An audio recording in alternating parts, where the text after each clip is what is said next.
Hi everyone, and welcome back to the Burnt Brass Homestead channel. The footage in this video spans from January 2022 through March 2022. The footage is from BJ's Wholesale Club, Whole Foods Market, Giant Grocery Store, Wegmans Food Market, and a discount grocer. I highly recommend you check for a discount grocer in your area. They typically sell scratch and dent items or food that are approaching the best buy date. But you can also find name brand items that have full shelf life. These items come from stores that purchase too much of one item and need to offload them somewhere else. For example, we purchased a bottle of Whole Foods 365 brand peanut butter for half the cost. The best buy date was 3 years out, or 2025. We also purchased Haagen-Dazs pint-sized ice cream for $1. They typically sell for $4.99 at markets and $5.99 at convenience stores. Speaking of Haagen-Dazs, my husband and I went to BJ's on March 12th to pick up a few items, including ice cream, since I had a $2 off coupon. To our surprise, the price jumped from $10.99 a gallon to $13.99 a gallon in just a few weeks.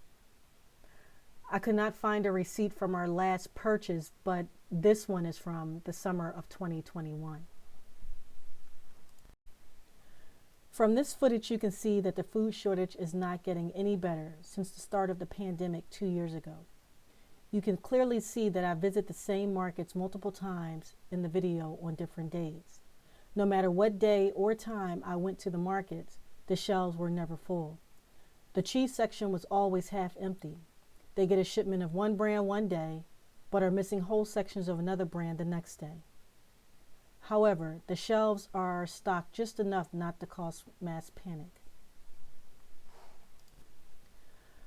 I do not think people are taking the necessary steps to provide food security for their families. And what are they going to do when the shelves are empty? Go to their extended families, mom, dad, cousins, sisters, brothers, neighbors, friends, and burden them? Everyone needs help now and again, but it is naive and selfish to think that someone can feed their family and yours in this economy.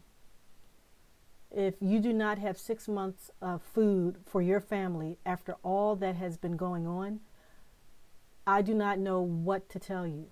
If the pandemic didn't change your stance on having a small food storage, I don't know what will.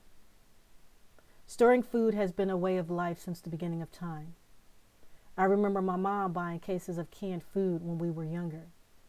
She would buy enough food to last us at least 1 or 2 months, especially during the winter.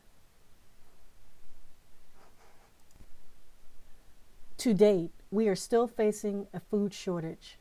In addition, inflation, record high gas prices, lower than expected workforce levels, and to top things off, crime is out of control. Shoplifting is on the rise due to inflation. Holes are being drilled in gas tanks to steal gas. People are going so far as to building trap doors in their vehicles to steal gas from tank inlets at gas stations. If all this isn't enough, the Ukraine-Russian conflict will have an impact on those countries that import wheat, oil, and other goods from them. If things intensifies even more, where NATO and China are pulled into the Russian-Ukraine conflict, things can be devastating on a global scale. What will happen if China cuts its exports of goods to the U.S.? This will have a huge impact on Americans and others, since everything we purchase from the store seems to come from China. We are almost completely dependent on China's exports. By the way, have you heard about the West Coast dock workers contract with Pacific Maritime Association, which ends July 1st? This will impact 29 ports in Washington, Oregon, and California, which accounts for 44% of U.S. container traffic The last thing we need is additional strain on the supply chain. I say all of this not to be political, to strike fear or panic, but to make a point about just how much we rely on outside sources to survive.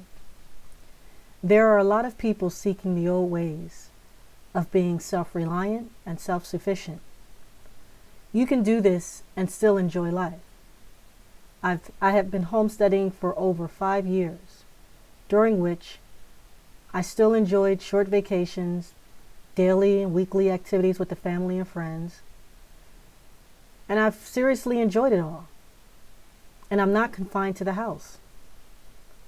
When the pandemic hit and everyone was forced to stay home, I, like many people, wondered if my company would begin to lay off.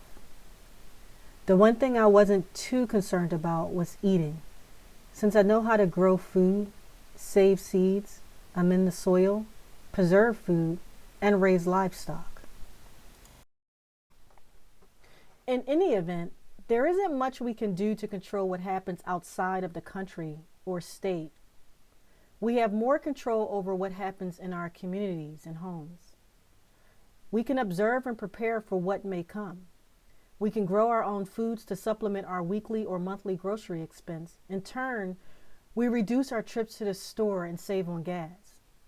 We can downsize and learn to do without unnecessary things, learn to build and repurpose. This will begin the path to self-sufficiency and self-reliance. In turn, we decrease our spending and save more for our children and children's children. And we can work together as neighbors to prevent a wave of crime from entering our communities. Spring is here. Let's get started.